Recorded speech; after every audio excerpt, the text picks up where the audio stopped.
You're the heart and soul of the hood. Your unique style. Your swag. You got this. Project Under Hood.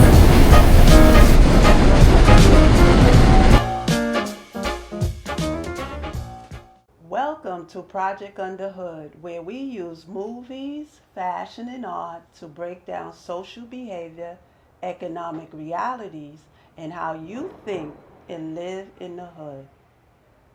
The wages of sin is death, not just physically, but mentally, emotionally, and spiritually. Today on Project Under Hood, we're diving into paid in full from a different lens. Not the money, not the power, but the people behind it all. The mother who saw but stayed silent. The uncles whose envy blurred the line between guidance and exploitation. And the friends whose loyalty cracked under pressure. Because the downfall doesn't start in the streets, it starts at home. I would like to introduce a very special guest, a returning guest, Aaliyah Renee.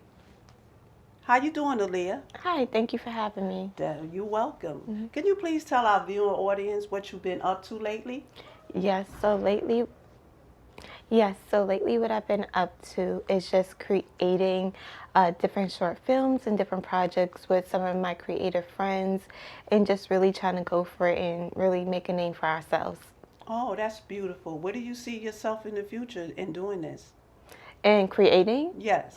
yeah, so in the future, I do see myself, well, not hopefully, but having like my own plays, movies as well, and just stepping more into creating and building with, a team and just making it happen for ourselves.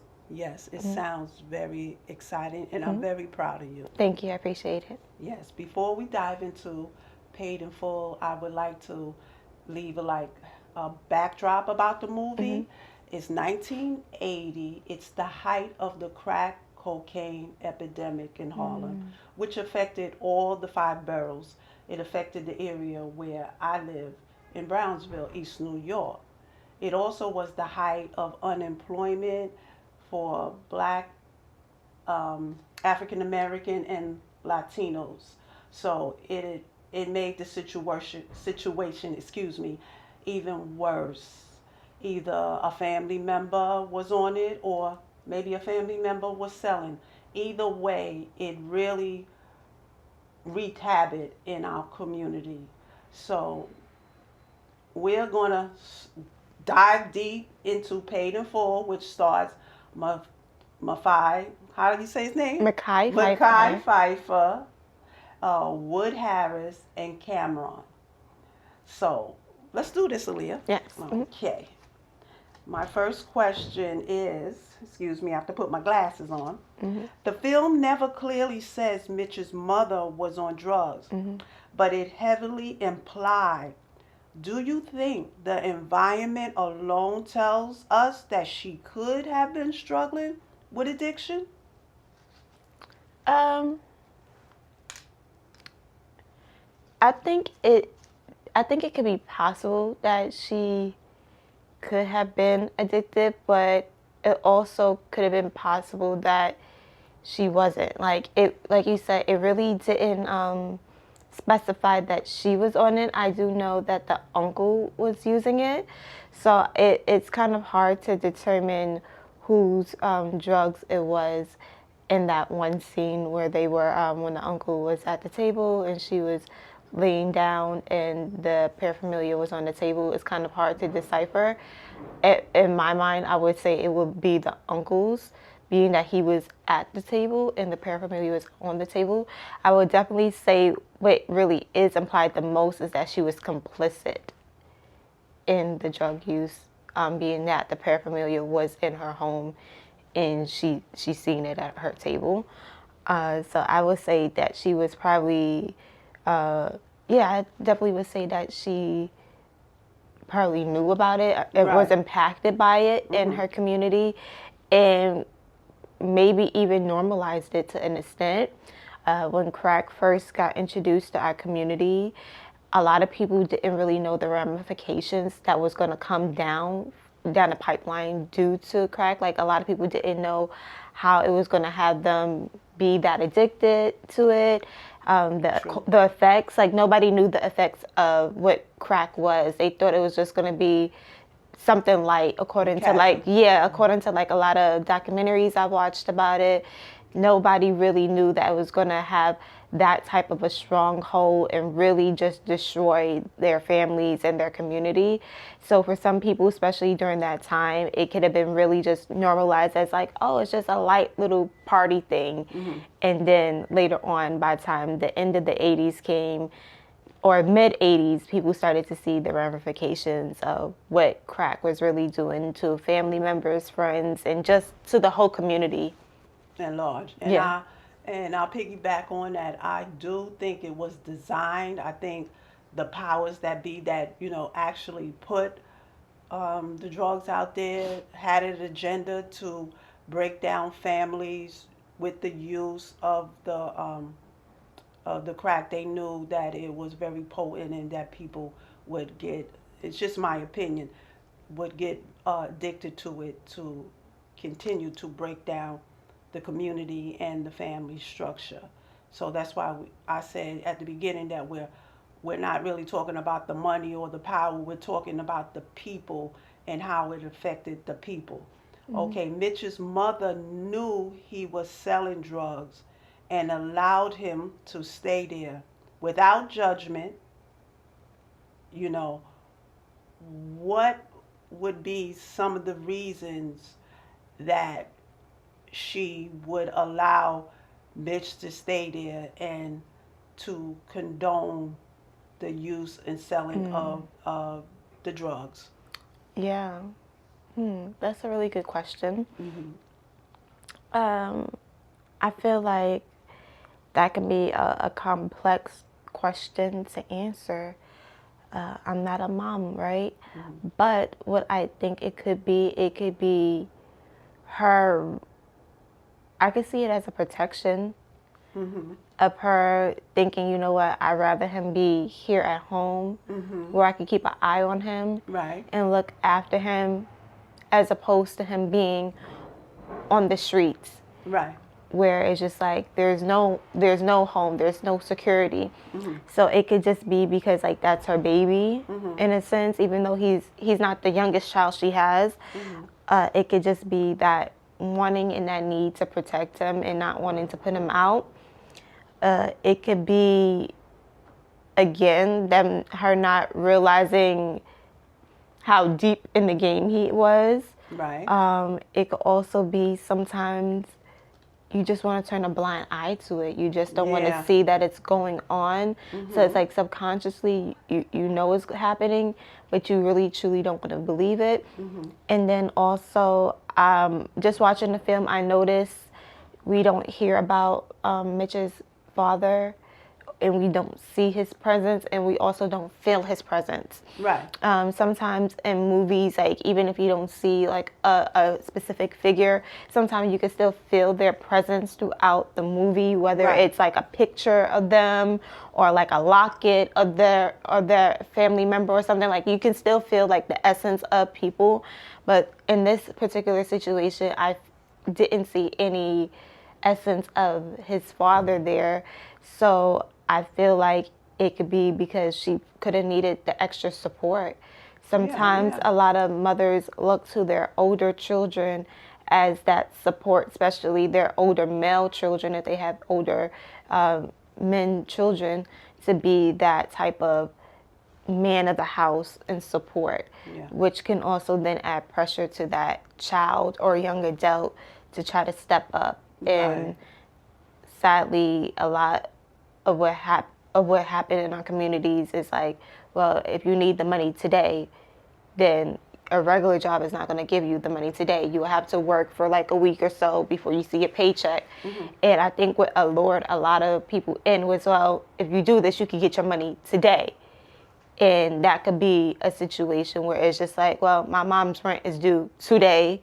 I need the money today.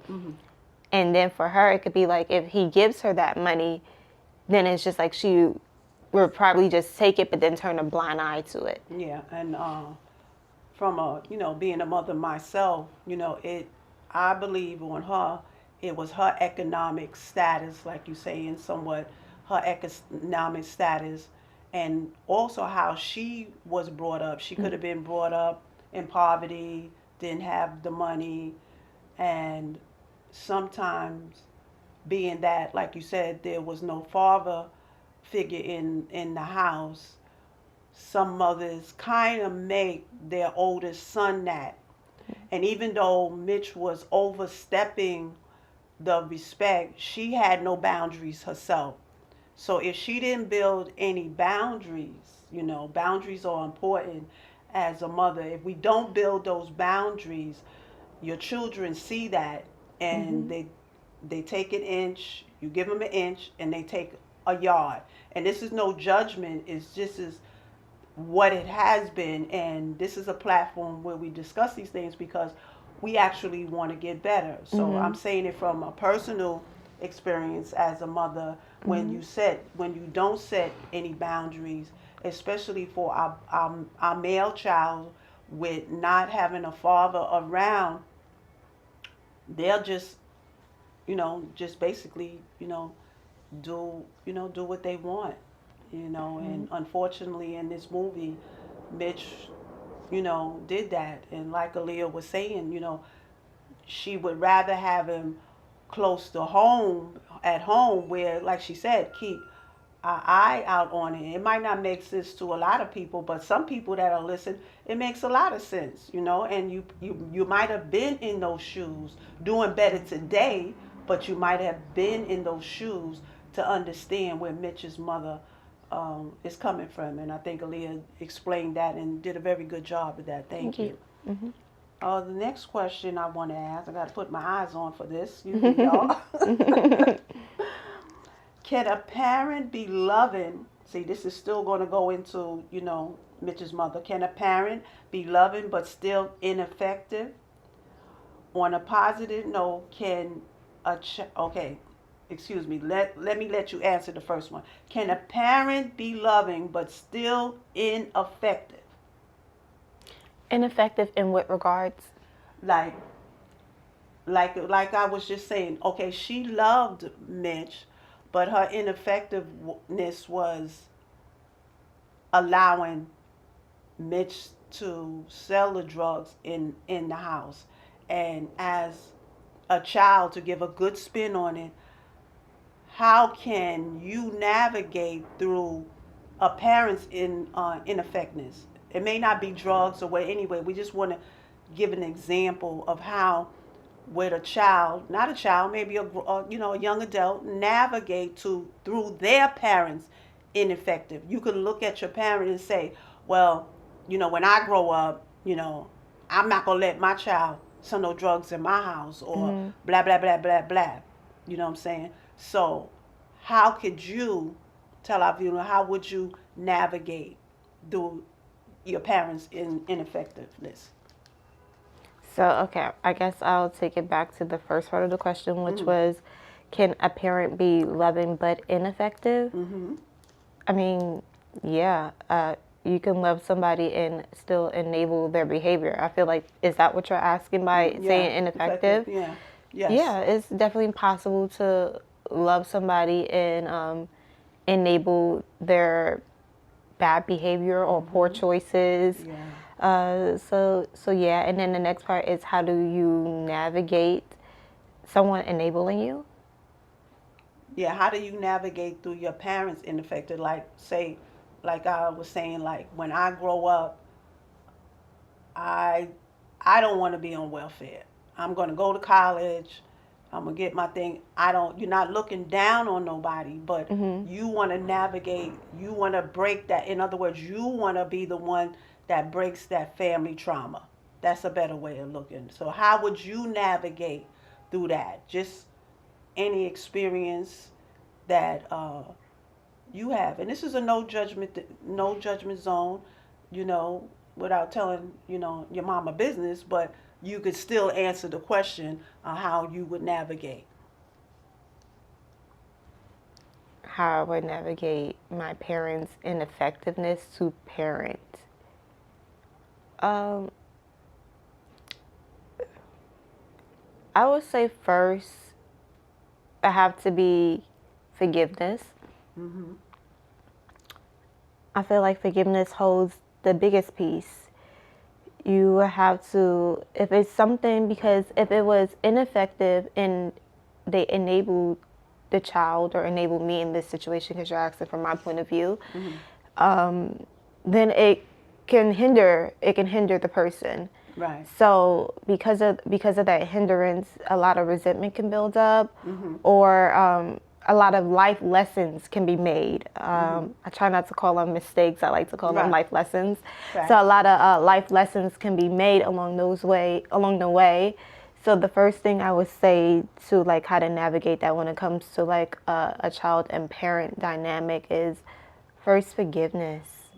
And if you can get that forgiveness for your parent, then it becomes a little bit more easier to start to navigate rebuilding yourself, Right. and undoing the things that you saw that was ineffective Right. or that caused trauma to you. So I would say, yeah, start with forgiveness first, and then uh, going hand in hand, holding hand in hand with forgiveness would be compassion. To find the compassion for them, because and it's not to make excuse or to even enable the parent, but it is a reason that they are doing what they're They doing, doing. Yeah. right? And right or wrong, those reasons are the reasons why they are ineffective as a parent. And I think having just a little bit of that compassion would make it a little bit easier for you to forgive. Yes. And then once you forgive, it's just going to make it easier for you to heal, because that resentment being held onto your heart is only going to just make you angry. You're going to feel heavy. Yeah. You're not going to feel light. Yeah. You're not going to feel free. So then it's just going to weigh you down and hold you down. So in order for you to really just feel a lot lighter, a lot freer, and like you're able to get over that ineffectiveness, I would say forgiveness and compassion. Yes. Yes. And I agree with that because as I look at Mitch and his his mother, and we're talking about the people of the movie.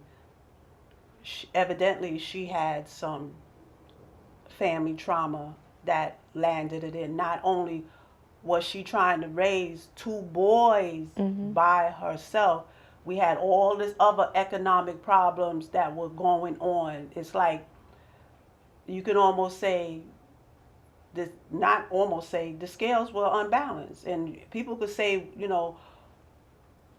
all they want. The scales of injustice was unbalanced with a lot of things. We're not going to really get into that, but yeah, you got to start with forgiveness because I could look back over my life and say at one point, oh, I was upset with my mother, upset with my mother and not understand where she was coming from and then not looking at my dynamics because at the end of the day, I made a choice. I made a choice to do whatever, you know. We may have reasons, but at the end of the day, we all make choices. And like I said, there's a price to every choice that we make. So we're going to move on to the next question. And that question is we're going to get into Mitch.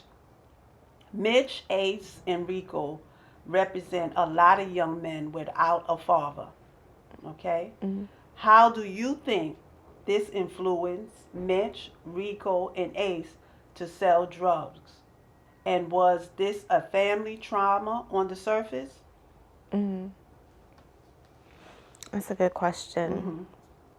Because for sure we know Mitch's father was in jail. Mitch's father was locked up. They don't mention anything about Rico's and Ace's pet father, but you don't see him either. But for sure, Mitch's father was locked up. Okay. I think first off, I just think having good role models in general helps.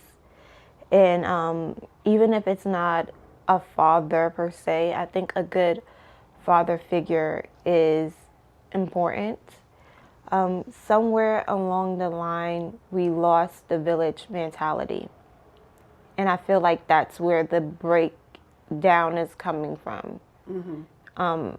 Because I feel like when we had more of that community upbringing, where it was just like, it need to be your parent that can check you. It could be anybody that Right. can be able to just check you. Right.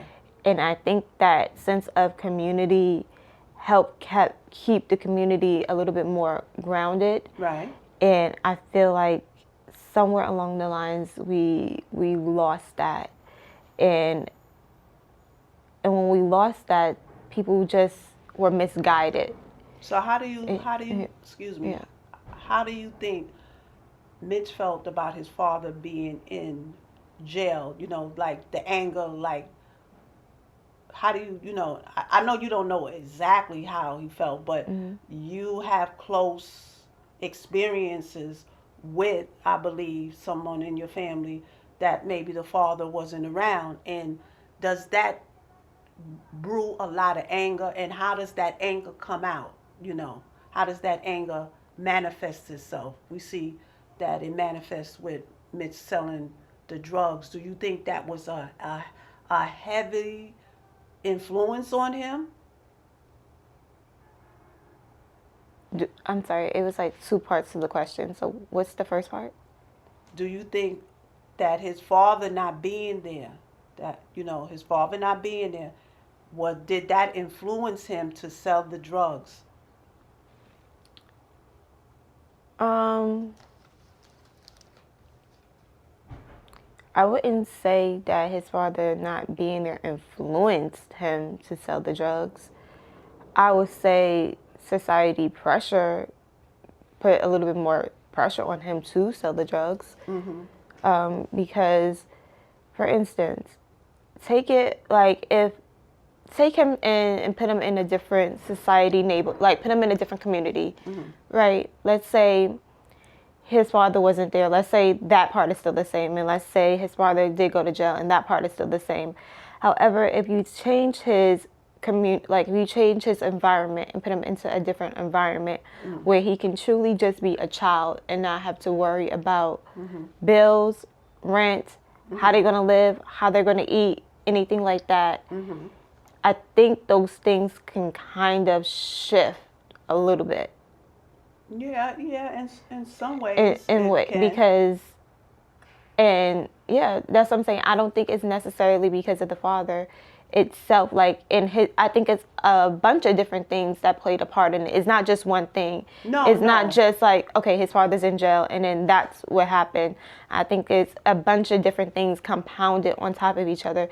That's what I'm saying. Like if you would take the same situation as far as like his father not being there and being present, but if you place him inside of a different environment in which his life was a little bit more made and he had more, again, like I said, it's coming from community. We don't have that same sense of community where it's like, okay, if you don't have your father, you have like a really strong uncle Right. in your life, or you have like, you're really close to like a community leader Right. or a minister or like a camp counselor or like something that kind of helps mold and guide you. Right. And that's what I'm saying. I don't think it's just the father. I think it's a bunch of different things compounded on top of each other Right. that makes it the perfect storm Right. in which it creates that perfect environment for him to be pushed down that avenue. So again, if you're only repeatedly seeing the same thing over and over and you're not seeing another route, then you're just going to take the route that you see. Right. And I can understand where you're coming but from and it's well appreciated. From my point of view, Mitch was influenced by it. Now, it wasn't the only thing, of course, because things happen in layers. This thing happened, and then this thing happens. So it happens in layers. But I believe his father being in jail, I don't know what he was in jail for, but it's a possibility that he was also in jail for drugs. He might have learned the drug game from his dad. And I've seen that happen over and over again, that the child learns the drug game from um, their father or somebody else. Mitch's father was in jail. Not implying that there weren't other things, because his mother was going through. So on top of that, he was dealing with not only the trauma of what his dad was doing, but what his mom's was, going through. And it's so true about what you're saying about their back in the days, there was more of more positive influences around, but I saw that it was more for women. Like the women had the aunties and stuff like that would pull a coat string more faster than the uncles did for the males, because like the song said, Papa was a Rolling Stone. So if it wasn't just your dad doing it, it was Uncle John's doing it too. So the women from my growing up I had more aunties telling the girls, certain things, putting the girls in the kitchen, teaching them how to sew and stuff. The boys didn't have, unfortunately, from my era growing up and my experience. It might be different for anyone. I'm not saying this is law, but the young boys had it more rough as far as having more positive role models in the family. Now, it still comes boiled down to choices, but like you just said, if you seeing stuff over and over and over again, 1 + 1 is 2. It's going to repeat itself. Right, which is why I brought up this sense of village mentality. Village mentality is not just for family, it's the community itself. And that's why I said we don't have, somewhere along the lines, we lost the village mentality. Meaning, if you don't have a family member, it's someone within your community in which you can rely on, in which you can go to, in which can support you, in which can see you and pull you aside and say like, hey, that's not the route to go, this is another route. So what I'm implying is that in their community, in communities much like those communities, we don't have a influx of like community centers being funded properly. We're not having that. So like we may have 1 or 2 community centers, but is it being funded properly? Things like that they can bring in education, they can bring in programs so that our children can have something to do that's positive. And then that can show them another way out, or that can pique an interest inside of them that they can do it and that they can believe. A lot of people, especially young boys, they're not even taught how to feel. They can't really name emotions other than happy, mad, sad, angry. Yeah. What is it like to be jovial? Do they even know what that is? So that's what I'm saying. It's about community. And somewhere along the line, we lost what community really is. And I feel like that's what it is. Because even if you take it back to like, I don't know, like the 20s, and let's take it back to like a Black Wall Street, you see how that infrastructure was built up, where it's just like in that infrastructure, it's people who have legitimate businesses that's thriving. Why? Because of community. The way the community was structured was like, no, we're going about it the legal way. We're going to build businesses. Sadly, the Tulsa massacre, it tore down the whole Black Wall Street in Tulsa, Oklahoma. But still, it's that mindset that they had of community. Yeah. I'm quite sure there could have been some broken families. Like one person probably came from a broken family somewhere amongst the mix. Possibly. I'm not saying someone did, but is it possible? Yeah. Right? But what we do see in that infrastructure is community, that we're all coming together on the same frequency and thinking, hey, like, how can we build up our community? How can we build up each other? How can we bring economics into our communities, but doing it the right way? Yeah. And that's what I'm saying, that we need more of those things, because what we may, well, I can't say we can't help it, because we can help it, but what I don't want is for it to be like, because dad wasn't there or because this person wasn't there, I didn't have no one to go to, because that is some people's stories. But it shouldn't have to just rely on just the parents itself. It should be able to be like a community thing where we see someone and we can help bring them up, and which will then bring up the community. Yeah. But in it, yeah, and that's so true.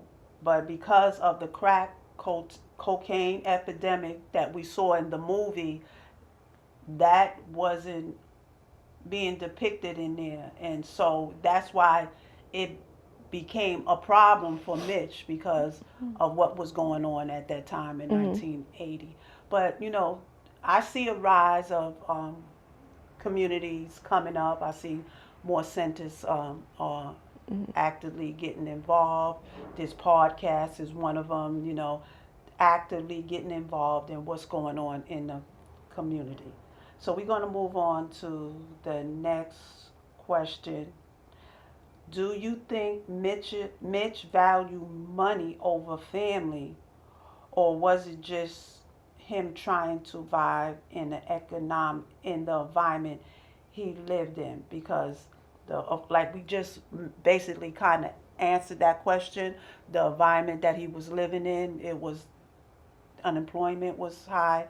Not to saying that, just because unemployment was high doesn't mean that we should take that as a license to sell drugs, because what selling drugs do, it actually breaks down our community. But we want to look at it for what it is so we can change it to what it can be. You know what I'm saying? So do you think he valued money over his family? No, Hmm. I don't. I think he valued his family. Um,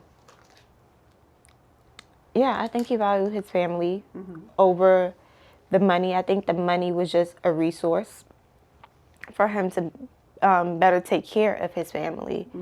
I don't think it was, oh, I care more about making money than I do about my family. No, Yeah. I don't. And I agree with you, because even though on the surface it may look like, from people looking uh, into our neighborhood and say,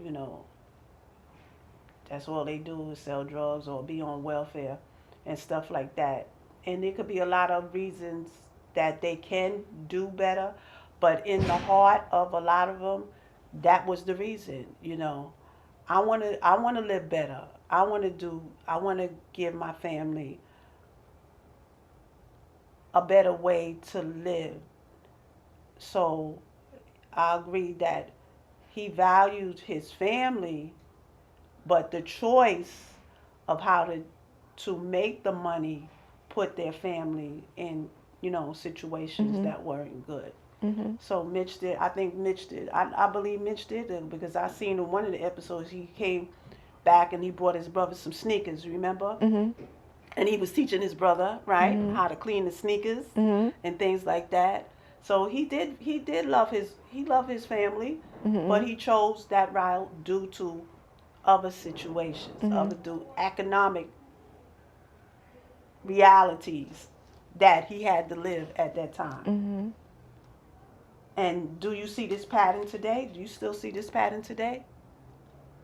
Which pattern? The pattern of money over family.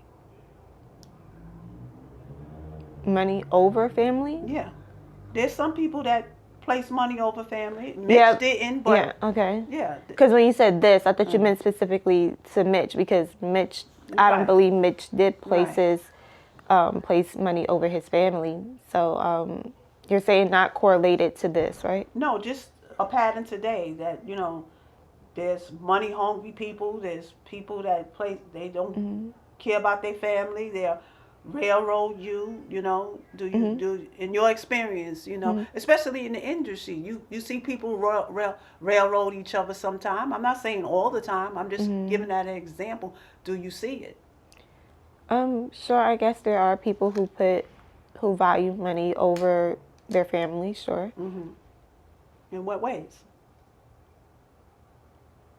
I'm not sure because I don't really have a personal connection to people putting money over their family. Hmm.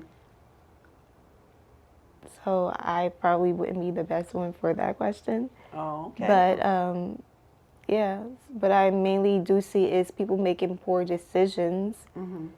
to to be financially stable to better support family, but not necessarily them putting money before their family because I think that's a different heart posture. I Hmm. think that heart posture is more like the uncle actually. Hmm. His heart posture is more money over family because what we later see what he does with Sonny. So I feel like that's an example of somebody putting money over family. Hmm. But for the most part, what I see in the community is not people putting money over their family. It may appear that way. Hmm. And for certain, it definitely jeopardizes their family's safety. But Hmm. I think that's just from a lack of knowledge. I think it's from ignorance, and I think it's from desperation. Yeah. When you're desperate, you make very, very, very poor decisions. You don't think things through. Hmm. You can't see past your nose Hmm. to see how it's going to end up in the long run, and it hurts your family more than helps them. And oftentimes, those people feel really bad that their family is now in a messed up situation due to their actions. Hmm. So I don't often see people doing it Right. as a result of I don't care about my family. I just care about me. Hmm. I don't see that often. Okay, that's good. That's good that you don't see it. What I do see, and it's not family, but how you were talking about community and like it takes a village to raise, that kind of mindset where you were going. I do see sometimes that there are people that value money over community. They don't allot the money sometime to where it needs to go. Mhm. I've seen that they put their selfish needs over what the large of the community needs. But Mhm. you could go down the whole list of that from Mhm. from the hierarchy and the government all the way down. Mhm. But I just wanted to throw that in there. That Mhm. we do sometimes see that pattern happen, and it affects our community and Mhm. what resources that we can actually have in here. Mhm. Like you said, for the children to have daycare centers and places for them to go for after school so they Mhm. don't fall into patterns of selling drugs. Right. So we seeing a little change. I've seen a little change in that area. Mhm. So we're going to keep moving right along. We're going to keep moving right along. We talked about Mitch. Looking back, was Mitch's lifestyle the ultimate reason for Sonny getting kidnapped, or was it bad luck? You remember, Sonny Mhm. was his little brother. If Mhm. those who didn't watch the movie, please go watch Paid in Full. I know it's an old classic, but it has very good lessons in it, and we all can learn from it. I watched it a lot of times, and every time I watch it, I get something out of it. So, looking back at Mitch's lifestyle, the ultimate reason why Sonny got kidnapped, was it, just bad luck, or was it his lifestyle? Um. Hmm. I would say technically it's Mitch's lifestyle, Mm-hmm. but the true answer is neither of those things. Is neither bad luck. Of course, it is his luck was bad that happened to him. But it wasn't, it's greed. Because it's greed and it's a disrespect of human life. It's what I feel like it is more than it is, per se, Mitch's lifestyle. Because let's say, again, changing the environment, right? Let's say Mitch is doing exactly the same thing, selling drugs, right? But let's say there is a true code of conduct, right? A true code of conduct where we won't touch kids, we won't touch mothers, we won't touch, family members, right? We'll keep it very clean, right? Then in that ideal world, Sonny wouldn't have been, kidnapped and ultimately killed, right? And in that world, if there was a true code of conduct, if there was a true code of we keep women and kids out of it, right? But there isn't. So what do we have? We have people who are willing to do certain things for money. It was the uncle who was more so money over family because it was his greed that caused ultimately Sonny to be kidnapped. It wasn't the fact that, well, yes, it was a cause and effect because Mitch was making money from the drugs. Therefore, his uncle got greedy. But still, in all, that's what I'm saying. Let's keep Mitch's actions the same, right? At the end of the day, the person only person who's actually legitimately responsible for kidnapping, like if we were going to be legal about who's getting a kidnapping charge, will be the uncle because he's the one who kidnapped, right?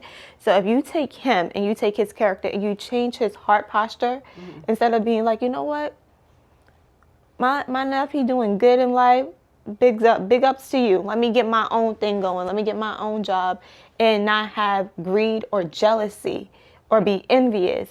And if he wasn't envious and if he wasn't greedy, then Sonny wouldn't have been kidnapped. That's what I'm saying. Like, yes, Mitch does have a part to play in it, but I feel like whether Mitch was selling drugs or not, that still could have happened to Sonny.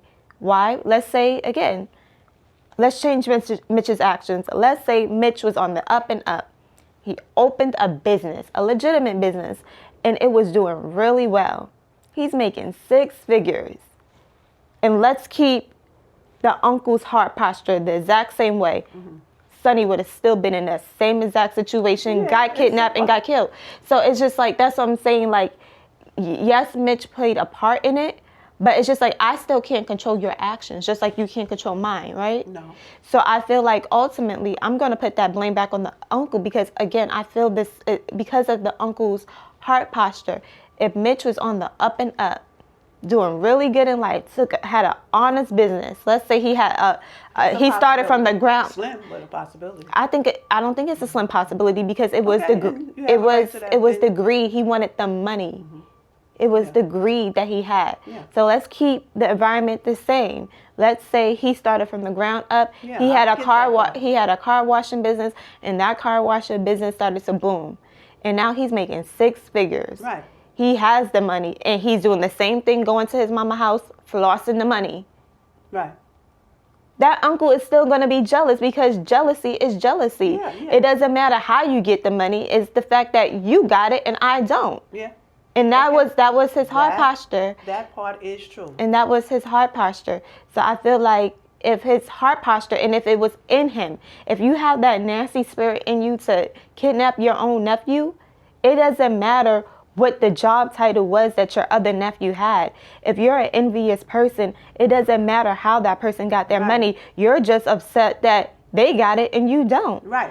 So, and if you are that type of person that is willing to kidnap your own nephew, then you're the type of person that's willing to kidnap your own nephew for money. Because at the end of the day, it was a ransom. And what did he do when he didn't get that ransom?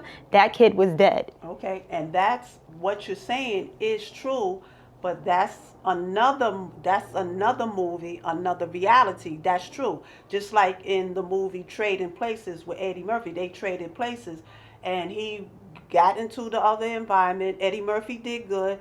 The white guy, he went to become a bum. So the roles will change. So that is true what you're saying, but in this movie, one thing about Mitch, a lot of it to me personally, and everybody have their, this is what the talk is about, showing another side to it. But Mitch had everything to do with it to me because just like some other dealers, they did their business somewhere else. They didn't make, they did, some of them weren't as flashy. Mitch had kind of like, he wanted to be seen. He wanted, because he wasn't getting the love that he wanted from his father, in my opinion, he became really flashy. And they said that in the movie. Mitch wanted love. So he was the one that's out there at the parties, and he was flashing the gold. He was a lot of them was doing that, yeah. But I'm talking about Mitch. Mitch was more flashy, and he did give his brother some drugs to sell. Mitch gave him some. Say, here, take this, but he smoked up his product. You know what I'm saying? And it was greed. But his brother or his uncle? His uncle was his uncle. He gave his uncle. He gave his uncle the some product to sell, and he did whatever he wanted with it. He smoked it up. But in my opinion, it was Mitch's lifestyle because see, yeah, you can turn it around and put it him. He had a legitimate business, but the odds of him being kidnapped is less than the odds of him being kidnapped as being a drug dealer. He got more people against him as being a drug dealer in his neighborhood where he's at for that kidnapping to happen. And then he also flaunted in front of the candy store owner when he went in there. He's flaunting money. He's showing, that he got all this money to make people envious. And that's why you really have to be careful when you come into a lot of money. There's a lot of people that won lotteries and they go on Facebook and they tell this and they end up missing. So Mitch was that type of dude. He flaunted that and people became more envious. He wasn't a low-key drug dealer. He was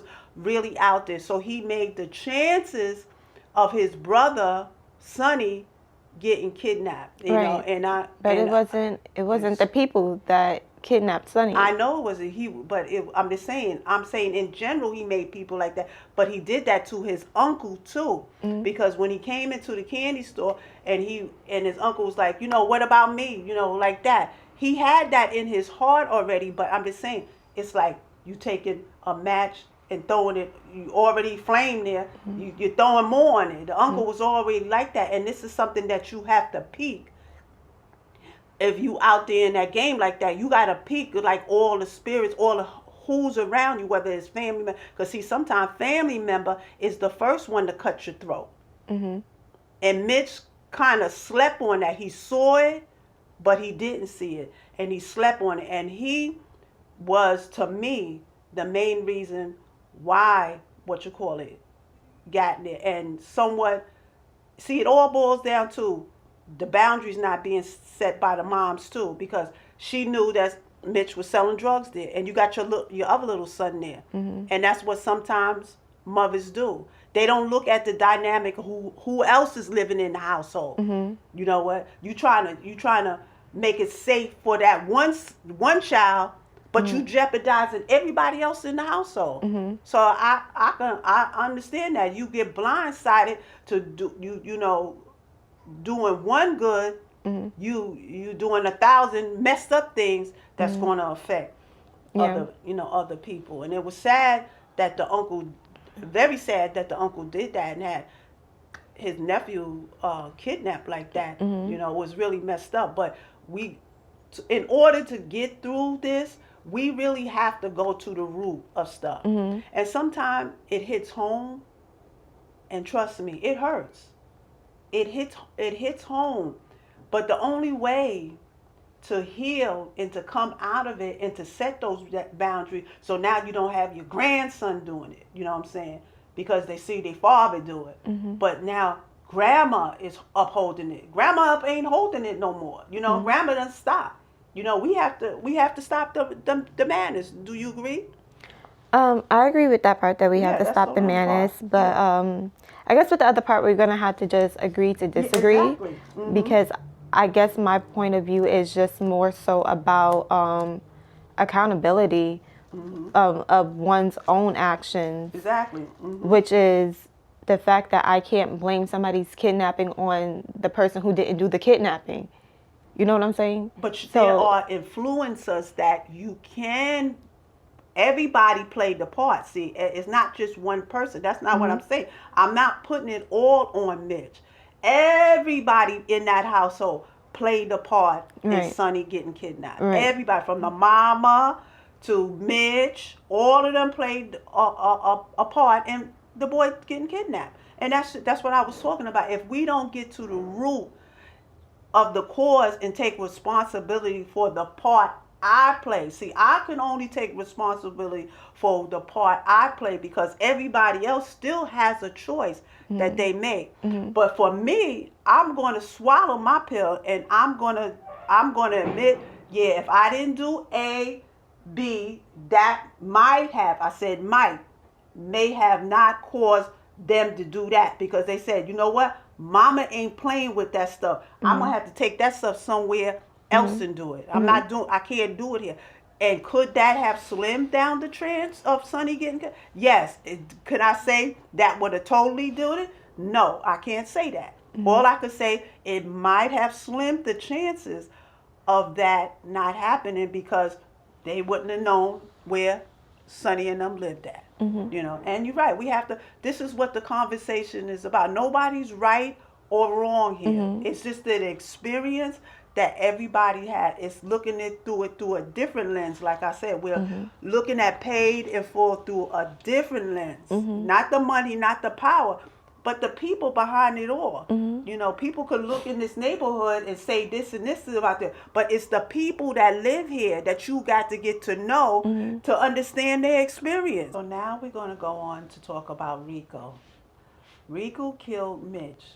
Do you think it was personal or was larceny and greed truly in his heart all along? Both, Hmm. because I feel like how can it not be personal if you, yeah, how can it not be, like when you say personal, you mean like something like he had like something personally against him? Is that what you're trying to Yeah, say? yeah. Um, I feel like, yeah, I feel like to have a heart of an envious heart and have a heart full of greed, you do have something personally against people in general. I feel like you can't have some, it's like it's impossible to separate the two Right, from that, because if your heart posture is full of envy towards somebody else, then it is you personally feeling attacked by that person because you don't have what they have. right. So the two are intertwined. It is a personal matter that he is a person that is willing to do whatever it takes to get to where he wants. And if he sees somebody who has something that he wants, he feels personally attacked and will do whatever he You needs to said, do in to other get words, you it. felt he felt threatened in a way. How do I say it? I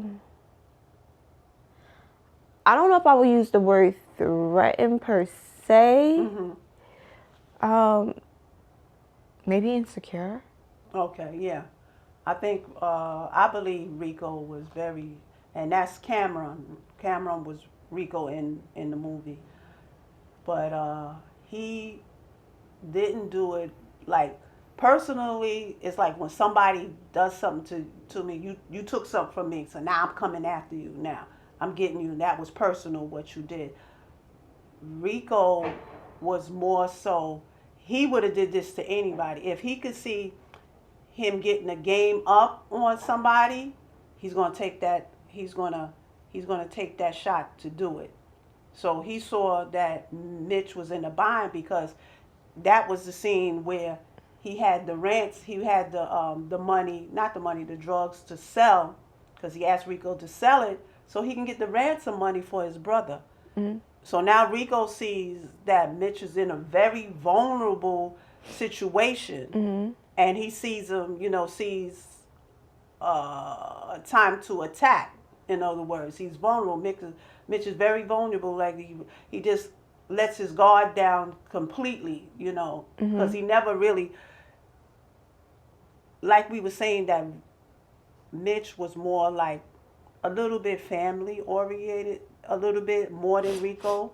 Mm-hmm. So Rico just, I'm going to take this opportunity and I'm going to kill him and take these drugs and sell it for himself. So Mm-hmm. he always, like you said, you talked about heart posture a lot, and this character Rico had this heart posture of greed already in his heart. At the beginning of the movie, you could see that when Mitch owed him some money from playing a basketball, not a basketball game, but they were tossing paper in the garbage, and They made a bet. and yeah, they made a bet, and Mitch lost, and Rico was like, give me my money, give me my money. He was like, really going, and this is supposed to be his friend, so you could see his heart posture just at the beginning of the movie, that it was nobody personally he was after. He just wanted the money. He just wanted to be the man. Okay, I guess we have maybe a different point of view of what we define as a personal attack, because to me it's still personal, because again, especially if we build a relationship and you do that to me, it kind of does, at least seems like a personal attack, because in his heart of heart he's never really liked Mitch. Yeah, that's why I said it ain't personal. But you don't like nobody. Okay, but that's why I feel like Yeah. it I get what you're saying. Like, I get that point of view, but I will also counter that with, that's where the personal does come into. Like, if you have a hate for humanity or a hate for people, because I feel like to do anything like that, where it's just like you're willing to cross the line so far, it's like, okay, you have a hate for humanity, right? At that point. And that's, you can look at it like that, but when you say personal, it's something that for one person, it was done to you. Now, how you explain for humanity, yeah, I can see that. But as far as Rico is, what he might do that to his mother or grandmother, throw her under. He has that type of tendency that he'll throw anybody. Ain't nothing personal. Is anybody he'll throw under the bus because of his heart posture. But from the point of view, from what you said, I could dig it too. See, so two things can be true at the same time. So I get it. But that Rico, he didn't care about number. He just wanted to be the man, the drug lord, the drug king, and he would do away with anybody, especially if you let your guards down. And one thing in the game, there's no loyalty. Now, yeah, they say it is. We got the creed of the street. You know what I'm saying? But we know there's always going to be somebody that penetrates that. The devil can only keep his foot in for a moment. It's going to always stick his ugly foot out somewhere. You know what I'm saying? And this is a very dangerous game to play. And not just that, it's that now we're helping, like, we're talking about the people. We're talking about the people also that was on the drugs and how it broke down the family structure. Kids were taken into foster care. Some kids were killed. Some mothers lost their lives, their homes, their husbands, their wives. This crack epidemic really ruined our community, and we're talking about this because we seen, crack is not on the rise like it was in the 80s, but it's still here. There's still people using crack and other drugs and things like that, and there's still people selling it. I'm not here to judge nobody. What we're here and why we're here is we're discussing what getting it out so we can have a better community, that we can build families, that we could teach our kids about starting a podcast and going to school and things like that. So this is what this platform is about. And I think we're having a good time with these questions. We're going to get into a few more questions before we wrap it up. Okay, on the list here. Okay, good question here was Rico was sentenced to 25 years to life. He said when he gets out, he plans to sell again. From the outside looking in, Aaliyah, why do you see this revolving door keep happening? Yeah, so what I'm gonna take it back to Rico specifically, and then I guess I'll go into like community and why it keeps happening. And it could be a correlation to both Rico and the community, but again, like I said, it's insecurity when it comes to Rico. It is that feeling of feeling insecure, because when you feel that when you're that insecure, you always have to be on the top. There can't be somebody on the same level as you or above you. And you know what? You make a very good point, because I didn't really see Rico like that until you started really talking. He's insecure. He's very insecure. It's like a little kid that didn't get that love. Exactly. Yeah. So he's insecure. Yeah. So for him, in order for him to feel loved or nurtured, he needs to be on the top.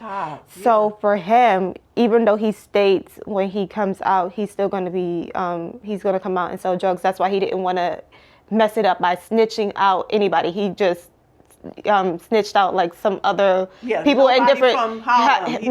Nobody from where he is, because he wants that to be his playing field. Right. Exactly. But the truth of the matter, the unsaid thing is, he's going to be selling from in there.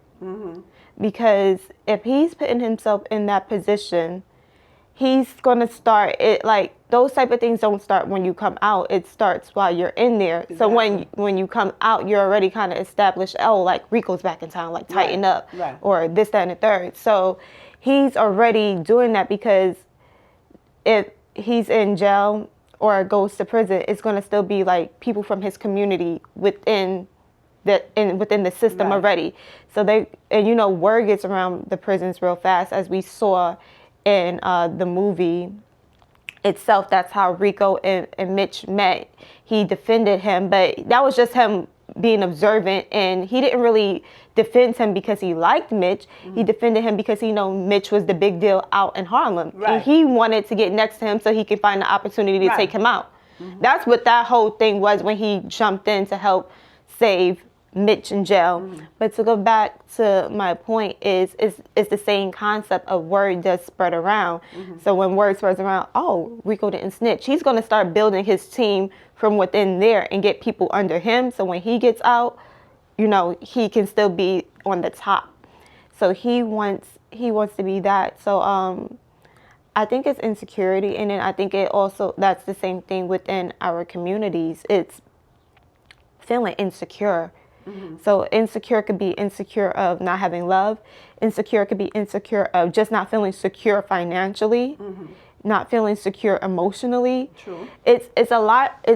Everybody has their own reasons for feeling insecure, and then it lashes out into all these different emotions, which is why I go back to a lot of times, I think we're across the board with any person in circumstances like this.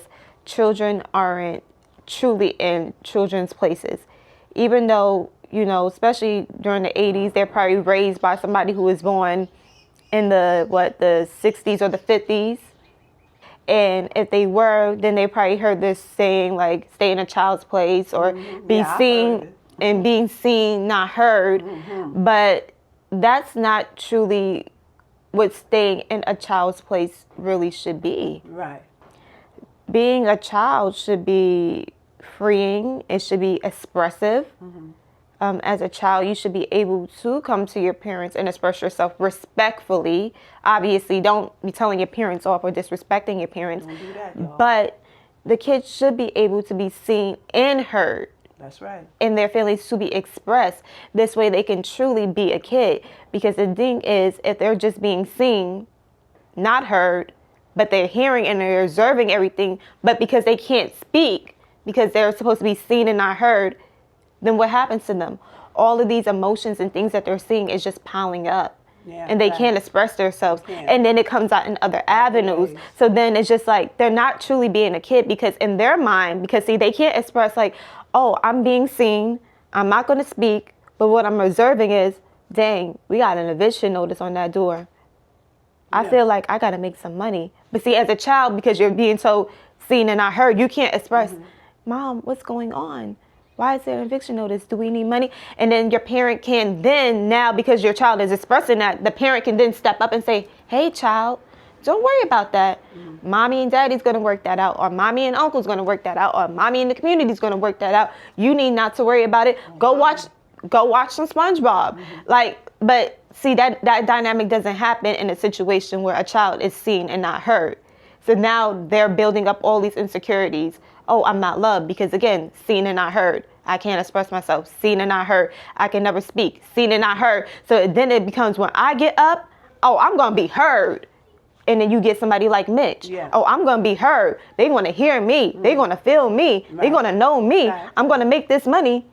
And this is what happens, because kids are never really put into kids' positions. They're never really put into stay in the kid's place. They have to grow up. They have to grow up fast, but they're growing up fast in a very immature way. Yeah, that's what I'm saying. And it's because they keep telling kids to stay in a child's place, but they never put children in children's places. For real, right? Not really, because telling a child to shut up and just sit there, that's not what that should be. A child should be able to express themselves. They should be able to understand different varieties of emotions besides just happy, sad, and angry. Right. Because there is a lot of emotions in there. And if all they know is happy, sad, angry, how can they properly express themselves? How can they properly show grief? Right. If all they know is anger? That's true. And it's so true. There's another saying to do as I say, And not as I do. and not what you see me doing. In other words, that that was popular. Just do what I say, not what you see me doing. It's not how you do it. It's not what you do. It's how you do it.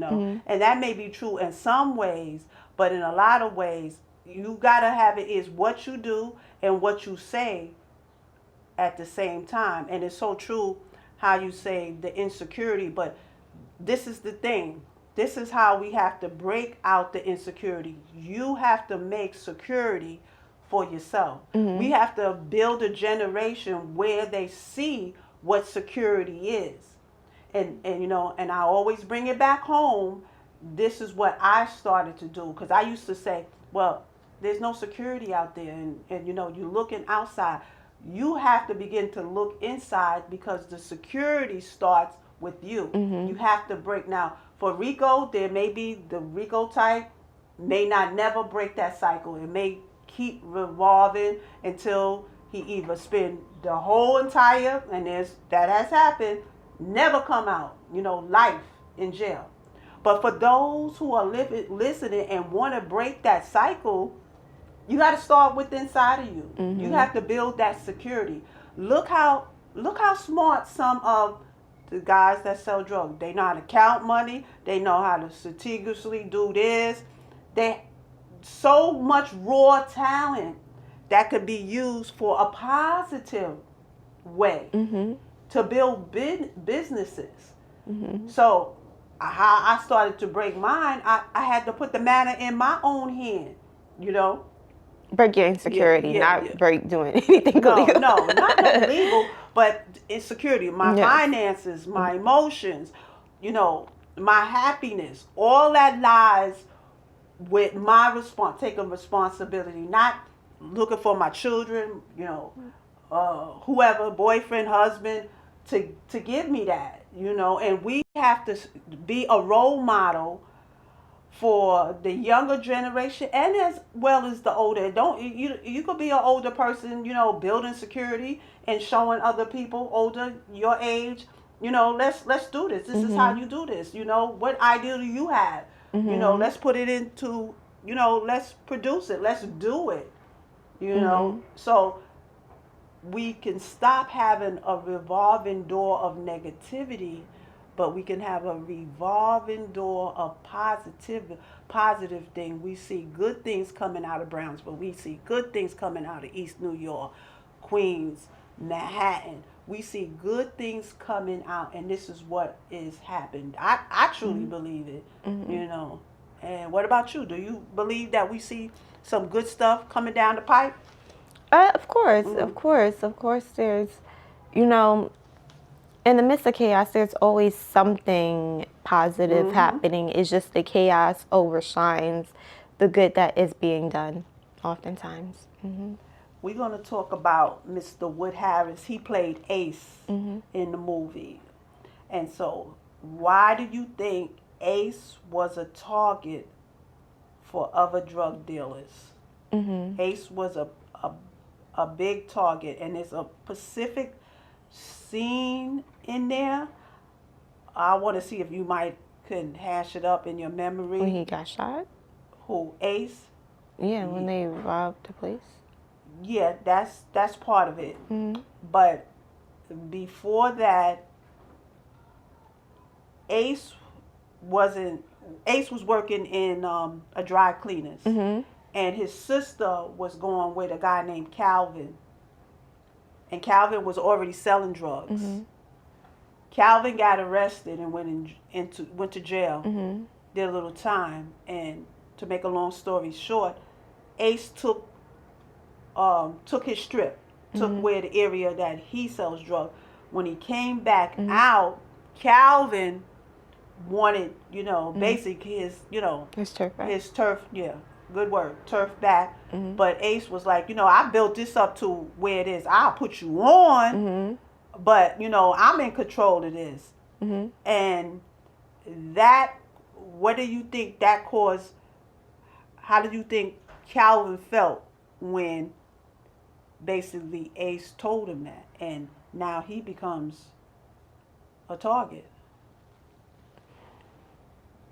So, what's the first part of the question about? Yeah, Um, why do you think think, Ace? Well, I gave you the little background yeah, of yeah, it, of why he became a yeah. target Hmm. for other drug dealers. But do you? Okay, so it's why do I think he Yeah, became a yeah. target? Um, I think you're just like in life. I know we're specifically talking about the drug game, Mm-hmm. but just in life, you always become a target anytime you start to elevate higher than the people surrounding you. Mm-hmm. Mm-hmm. Um, it just it comes out differently depending on your line of work. However, so in this case, his line of work was drug dealing. So clearly, it's going to be violent. Right, right. Because of the nature of his job. But and just in general, like you see that like you can be elevated and getting promotions, and then you'll see somebody, why she got promoted, Yeah, not that's me, true. Crabs in right? the barrel, like Right? you said. Yeah, exactly. So I feel like just in general, Right. that is like a mindset that some people have once you start to elevate. So why did he become a target? Is because he started to elevate. Well, it's okay because, even though I'm doing this podcast and it might be, it could be some haters, I'm going to be like Cardi. I'm like, it's going to work out for me anyway. Mm-hmm. It's going to work out for you anyway because you have to have, it's always going to be that opposition. Mm-hmm. And it's basically how you basically look at it. You know what I'm Mm-hmm. saying? You take it with grace and you keep it, pushing Mm-hmm. because, you could do you could do whatever your talent is. You wish Mm-hmm. me well, I wish you well. If you don't, you don't. Mm-hmm. But to your point, yeah, Ace, yeah, was very low keyed. He wasn't. He was like a little low. Mitch was more flamboyant, Mm-hmm. and you know, Ace would. But the reason why he became like that target is because, see, Calvin the guy that I was telling you about, Mm-hmm. he didn't take that very well. It's like it hit his ego. Mm-hmm. You know what I'm saying? You're not gonna give me my turf back. And Ace is like, I kind of build this up. I'm giving you an opportunity. Let's work together. But once again, Insecurity. yeah, the greed comes in. I want my position back, and you take the low road, I take the high road, kind of thing. Mm-hmm. And Calvin wasn't looking at, so Ace became a target. Yeah. It's that, and it's two egos at the end of the day. Yeah, at the end of the day. Because technically, if you think about it, Ace could have just been like, okay, have it back. Yeah.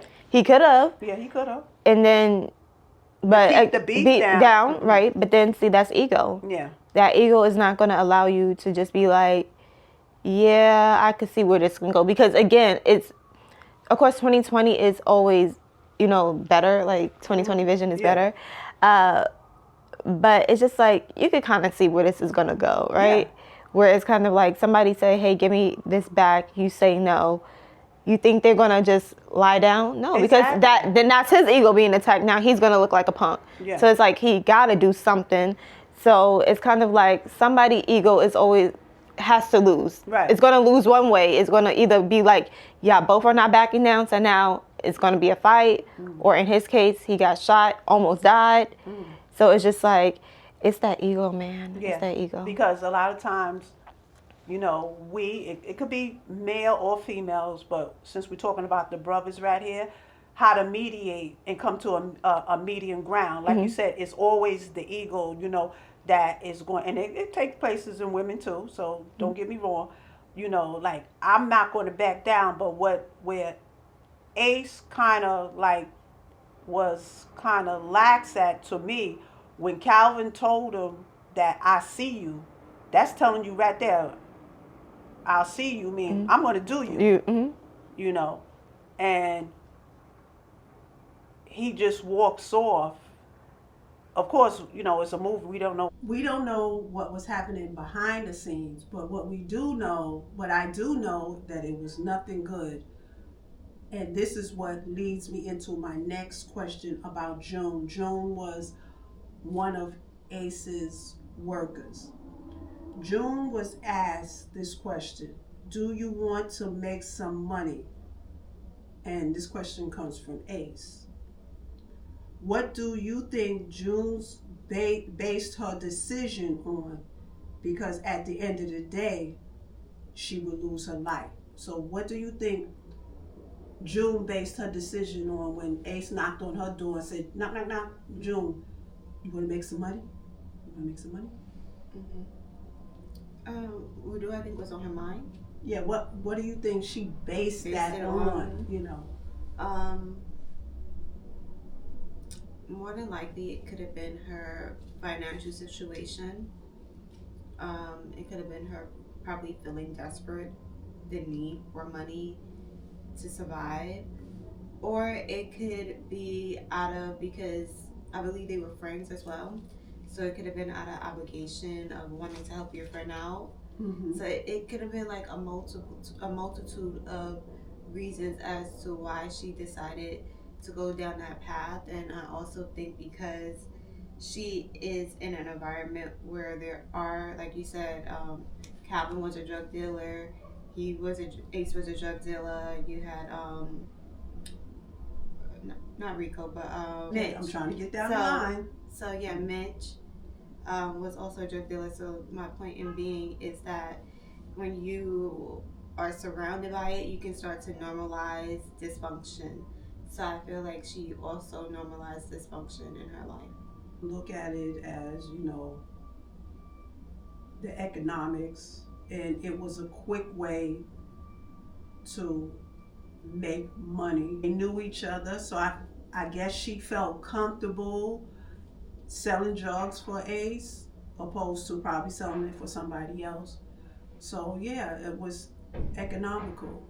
Now, at the end of the day, the decision led her into losing her life because Calvin, the one we were talking about earlier, because he didn't get his turf back. Now this is his repercussion, that he broke into the June's place, demanding, some money and stuff like that. And it didn't go well for June. She was unalived off the fact that, she wanted to, make some money. And it's sad, like, sometimes the decisions we make are detrimental to ourselves and sometimes even family members, even though we might have had good intentions. But good intentions without wisdom is is foolish at the end of the day. So, I would like to hear your closing remarks about the movie. Anything in the movie that you just want to briefly hit on?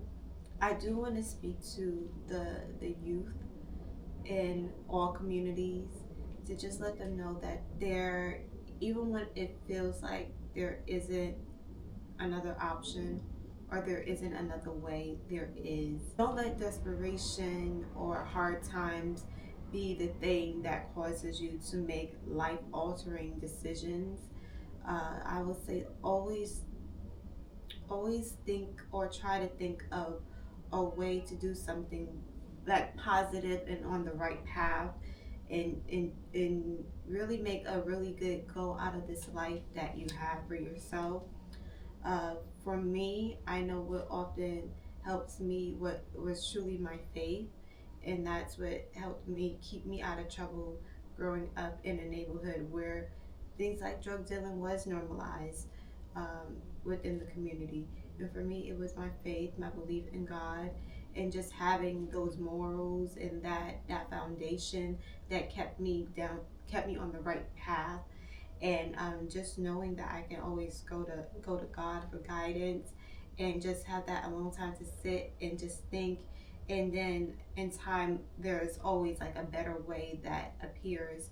So I had to learn to not lean on my own understanding, but to lean on God's understanding, and to be patient and know that good things are coming in the midst, even when it seems like it's chaotic. That's beautiful. Very beautiful. And no matter what your faith is a good foundation to turn one's life around. My closing remarks would be for those who are struggling with drug addiction to this day, whether it's crack, heroin, alcohol, whatever, whatever vice that may be, and you struggle with it, I applaud you to seek some type of counseling, um, drug rehab. Do it for yourself, but also do it for the ones that love you. Paid in Full showed us, different sides, but I wanted to come from a point about the people. So at the end of the day, Paid in Full showed us that every choice, whether silence, betrayal, or influence, comes with a cost. And the very things we ignore at home end up shaping everything out in the world. This is culture under the surface. This is Project Under Hood.